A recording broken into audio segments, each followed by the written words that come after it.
ನಮಸ್ತೆ, ಗಾಂಧಿನಗರ ನ್ಯೂಸ್ಗೆ ಸ್ವಾಗತ. ಬಹುಶಃ ನಮಗೆ ಮತ್ತೆ ಇವತ್ತು ಕೂಡ ಸುದೀಪ್ನಿಂದಲೇ ಈ ಗಾಂಧಿನಗರ ನ್ಯೂಸ್ ಅನ್ನ ಆರಂಭ ಮಾಡಬೇಕಾಗಿದೆ. ಯಾಕೆಂತಂದ್ರೆ ನಮ್ಮಲ್ಲಿ ಒಬ್ಬ ಹೀರೋ ಇನ್ನೊಬ್ಬ ಹೀರೋಗೆ ಚಿತ್ರದ ಒಳಗಡೆಗೆ ದನಿದಾನ ಮಾಡೋದು ಲಾಗಾಯತಿನಿಂದ ಬಂದಂತ ಪರಂಪರೆ. ಆದ್ರೆ ಕನ್ನಡದಲ್ಲಿ ಅದು ಇತ್ತೀಚೆಗೆ ಶುರುವಾಯಿತು. ಲಗಾನ್ ಅಂತ ಸಿನಿಮಾಕ್ಕೆ ಅಮಿತಾಬ್ ಬಚ್ಚನ್ ಅವರ ವಾಯ್ಸ್ ಕೂಡ ಒಂದು ಪಾತ್ರವಾಗಿ ಅಲ್ಲಿ ಅನುರಣಿಸಿದ್ದನ್ನು ನಾವು ನೋಡಿದ್ದೇವೆ. ಹಾಗೆ ಶಾಂತಿನಿವಾಸಕ್ಕೆ ವಿಷ್ಣುವರ್ಧನ್ ಅವರು ವಾಯ್ಸ್ ಅನ್ನ ಕೊಟ್ಟಿದ್ರು. ಚೆಲುವೆಯೇ ನಿನ್ನ ನೋಡಲು ಸಿನಿಮಾಕ್ಕೆ ರಮೇಶ್ ಅವರು ದನಿದಾನವನ್ನ ಮಾಡಿದ್ರು. ಅದೇ ರೀತಿ ನಮ್ಮ ಸುದೀಪ್ ಕೂಡ ಕಠಾರಿ ವೀರ ಸಿನಿಮಾಕ್ಕೆ ಈಚೆಗೆ ಉಪೇಂದ್ರ ಸಿನಿಮಾಕ್ಕೆ ದನಿಯನ್ನ ಕೊಡುವ ಮೂಲಕ ನಮ್ಮ ಯುವ ತಲೆಮಾರು ಒಬ್ಬರಿಗೊಬ್ಬರು ಪೂರಕವಾಗಿ ಕೇವಲ ನಾವು ಮುಹೂರ್ತದಲ್ಲಿ, ಬರ್ತ್ಡೇಯಲ್ಲಿ ಅಥವಾ ಇನ್ನಿತರ ಪಾರ್ಟಿಗಳಲ್ಲಷ್ಟೇ ತಪ್ಕೊಳ್ಳೋದು, ನಗಾಡೋದು ಅಥವಾ ಒಬ್ರಿಗೊಬ್ರು ಶೇಕ್ ಹ್ಯಾಂಡ್ ಮಾಡಿ ಫೋಟೋಕ್ಕೆ ಫೋಸ್ ಕೊಡೋದಷ್ಟೇ ಅಲ್ಲ, ನಾವು ಆಂತರಂಗಿಕವಾಗಿ ಕೂಡ ಒಟ್ಟಾಗಿದ್ದೇವೆ ಅನ್ನೋದಕ್ಕೆ ಈಗ ಮತ್ತೆ ಒಂದು ಸಾಕ್ಷಿ ದೊರೆತಿದೆ.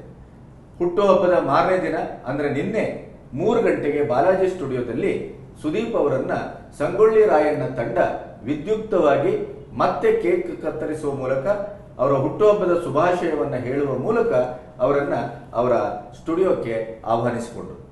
ಸಂಗೊಳ್ಳಿ ರಾಯಣ್ಣ ಸಿನಿಮಾದಲ್ಲಿ ಬರುವಂತ ಚಾರಿತ್ರಿಕ ಘಟನೆ, ಕರ್ನಾಟಕದ ಮೇಲೆ ಬ್ರಿಟಿಷರ ದಬ್ಬಾಳಿಕೆ ದಾಳಿ ಮತ್ತೆ ರಾಯಣ್ಣನ ಸಾಹಸ, ಅದರ ಜೊತೆಗೆ ಚಾರಿತ್ರಿಕವಾದಂತಹ ಒಂದು ವಿಸ್ಮಯದ ಕ್ಷಣಗಳಿಗೆ ಸುದೀಪನ ಗಂಡು ದನಿ ಅಲ್ಲಿ ಮೊಳಗಿದೆ. ನಿನ್ನೆ ಅವರು ಅದ್ಭುತವಾಗಿ ಅದನ್ನ ರೆಕಾರ್ಡ್ ಮಾಡಿದ್ರು. ದರ್ಶನ್ ಇದ್ರು, ಅಪ್ಪುಗಳಿದ್ರು, ಆಮೇಲೆ ನಮ್ಮ ಹಾಸ್ಯ ಕಲಾವಿದ ಸಾಧು ಕೋಕಿಲ ಇದ್ರು.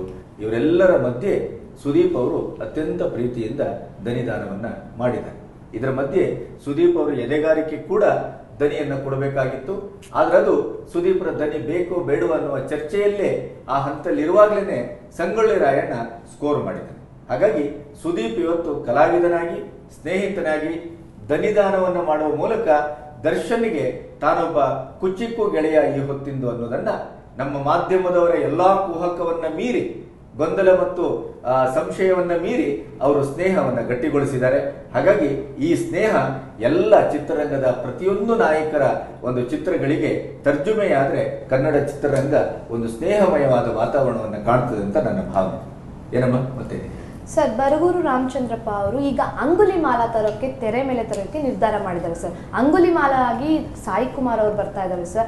ಮತ್ತೆ ಏನು ಭಾಗೀರಥಿ ತಂಡ ಈ ಒಂದು ಚಿತ್ರದಲ್ಲಿ ಕೆಲಸ ಮಾಡ್ತಾ ಇದ್ದಾರಂತೆ ಸರ್. ಸೊ ಇಲ್ಲಿ ಭಾವನಾ ಅವರು ಅಮ್ರಪಾಲಿಯಾಗಿ ಪಾತ್ರವನ್ನ ಮಾಡ್ತಾರೆ. ಹೌದು, ಇದರಲ್ಲಿ ಈ ಚಿತ್ರದಲ್ಲಿ ಬುದ್ಧನ ಪಾತ್ರ ಅತಿ ಮುಖ್ಯ ಅಂತ ಹೇಳಿದ್ರೆ ಆ ಚಿತ್ರಕ್ಕೆ ಬುದ್ಧನಾಗಿ ರಘು ಮುಖರ್ಜಿ ಅವ್ರನ್ನ ತರಿಸಿದ್ದಾರೆ ಸರ್.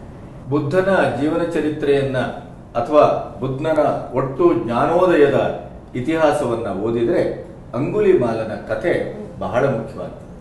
ಯಾಕೆಂದ್ರೆ ಒಂದು ಯುಗ ಪರಿವರ್ತನೆ, ಒಂದು ಬುದ್ಧಿಯ ಪರಿವರ್ತನೆ, ಒಂದು ಸ್ವಭಾವದ ಪರಿವರ್ತನೆ, ಒಂದು ಕಾಲದ ಪರಿವರ್ತನೆಯನ್ನ ಅಂಗುಲಿಮಾಲ ಸಾಂಕೇತಿಕವಾಗಿ ಹೇಳ್ತಾರೆ. ಬುದ್ಧನ ಪಾತ್ರವೂ ಅಷ್ಟೇ ಮುಖ್ಯ, ಅಂಗುಲಿಮಾಲನ ಪಾತ್ರವೂ ಅಷ್ಟೇ ಮುಖ್ಯ, ಆಮ್ರಪಾಲಿ ಪಾತ್ರವೂ ಅಷ್ಟೇ ಮುಖ್ಯ. ಪ್ರತಿಯೊಂದು ಪಾತ್ರವೂ ಇಲ್ಲಿ ಚರಿತ್ರಾರ್ಹವಾದ. ಅದರ ಜೊತೆಗೆ ಈ ಕಥೆಯನ್ನ ಸಿನಿಮಾ ಮಾಡಲಿಕ್ಕೆ ಕನ್ನಡದಲ್ಲಿ ಯಾರು ಈವರೆಗೆ ಪ್ರಯತ್ನಗಳನ್ನು ಮಾಡಿಲ್ಲ. ಅದನ್ನ ಭಾಗೀರಥಿ ಯಶಸ್ಸು ಬಹುಶಃ ಬರಗೂರವರನ್ನ ಈ ಕಥೆಯನ್ನ ಮಾಡಲಿಕ್ಕೆ ಮುಂದಾಗಿದೆ. ಅದರ ಜೊತೆಗೆ ಬೆಂಕುಶ್ರೀ ಅವರ ನಿರ್ಮಾಣದ ಚಿತ್ರ 2ನೇ ಬಾರಿ ತಂಡ ಮುಂದುವರೆದಿದೆ ಅನ್ನೋದರ ಅರ್ಥವೇ ಕಲಾತ್ಮಕ ಚಿತ್ರಕ್ಕೂ ಒಂದು ಕಮರ್ಷಿಯಲ್ ಆದಂತ ಒಂದು ವ್ಯಾಲ್ಯೂ ಬರ್ತಾ ಇದೆ ಅನ್ನೋದನ್ನ ನಾವು ನಂಬಬೇಕು. ಮೊದಲ ಬಾರಿಗೆ ಭಾಗೀರಥಿಯನ್ನ ಒಂದು ಕಮರ್ಷಿಯಲ್ ಸಿನಿಮಾದ ಬಿಡುಗಡೆಯ ರೀತಿಯಲ್ಲಿ ಅದನ್ನು ಅವರು ಬಿಡುಗಡೆ ಮಾಡಿದ್ರು ಮತ್ತು ಅದನ್ನು ದಕ್ಕಿಸಿಕೊಂಡ್ರು. 75 ದಿನ ಕೂಡ ಓಡಿ ಅದು ಒಂದು ರೀತಿಯ ಚಾರಿತ್ರಿಕವಾದ ದಾಖಲೆಯನ್ನ ಮಾಡಿತು. ಹಾಗಾಗಿ ಈ ತಂಡ ಕೂಡ ಅಮ್ರಪಾಲಿ ಅಂತ ಅಥವಾ ಅಂಗುಲಿಮಾಲ್ನಂತಹ ಕಥೆಯನ್ನ ಆಯ್ಕೆ ಮಾಡಿಕೊಳ್ಳೋದ್ರಿಂದ ಅತ್ಯಂತ ಯಶಸ್ವಿ ಚಿತ್ರ ಆಗಲಿ ಅಂತ ನಾವು ಹಾರೈಸೋಣ. ಅದರ ಜೊತೆಗೆ ಇವತ್ತು ನಮ್ಮ ವೇದಿಕೆಗೆ ಒಬ್ಬ ಹೊಸಬನನ್ನ ಕರೆದಿದ್ದೇವೆ. ನಾವು ಯಾವತ್ತೂ ಹೊಸಬರನ್ನ ಬೆಂತಡ್ತಾ ಬಂದಿದ್ದೇವೆ. ಅವರು ಒಳ್ಳೆ ಕೆಲಸಗಳನ್ನ ನಾವು ಖುಷಿಯಿಂದ ಸ್ವೀಕರಿಸಿದ್ದೇವೆ. ರಾಜು ಹಲ್ಗೂರು ಅನ್ನುವಂಥ ಒಬ್ಬ ಹುಡುಗ ಮೊದಲ ಸಿನಿಮಾವನ್ನ ಮಾಡಿದ್ದಾನೆ. ಅವನ ಸಿನಿಮಾ ಯಾವ ರೀತಿ ಇದೆ ಅನ್ನುವ ಕುತೂಹಲ ನಮಗೂ ಇದೆ, ಬಹುಶಃ ನಿಮಗೂ ಇದೆ ಅಂತ ಭಾವಿಸ್ತೇನೆ. ಅವನನ್ನ ಮಾತಿಗೆಳೆಯುವ ಮೂಲಕ ಅವನ ಒಳಗಿನ ಸತ್ವವನ್ನ ಅನಾವರಣಗೊಳಿಸೋಣ. Over to Raju Halguru. ನಿಮ್ಮ ಚಿತ್ರದಲ್ಲಿ ಎಲ್ಲಾದ್ರೂ ನೀವು ಐಟಮ್ ಸಾಂಗ್ ಹಾಕ್ಬೇಕು ಅನ್ಸಿತ್ತಾ ಅಥವಾ ನನಗೆ ಏನಂದ್ರೆ ಕಾನ್ಸೆಪ್ಟ್ ಮೇಲೆ ಸಿನಿಮಾ ಮಾಡಬೇಕು, ಅಲ್ಲೇನೋ ಒಂದು ಮದ್ಯ ಬಂತು, ಅಲ್ಲೇನೋ ಒಂದು ತೂರ್ಸೋಣ, ಅದು ನನಗೆ ಅದು ಯಾವತ್ತೂ ಅದು ನಂಗೆ ಅನಿಸಿಲ್ಲ.